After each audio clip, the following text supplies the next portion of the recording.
Okay, so next we're going to do an eccentric overhead press. So now we're going to be using a pair of dumbbells for this one. You're not going to need to use anything that's really heavy because the way we do this is it's going to make you work pretty hard.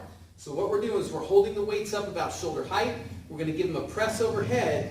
Then we're going to count a 4-second count on the way down. So it's 1, 2, 3, 4, and then back up. 1, 2, 3, 4, back up. That's how we do it. So we want to make sure we have a good 4-second count coming down.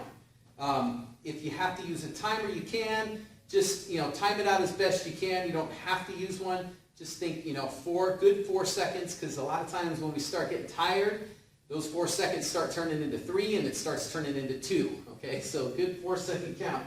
The other thing you want to do is, I'll show you here from the side, is when you got the weights up and you're doing this movement, we want to make sure that we've got a little bit of bend on the knees. So you don't want to have your legs stiff and locked with the knees. You want to have a little bend in your knees.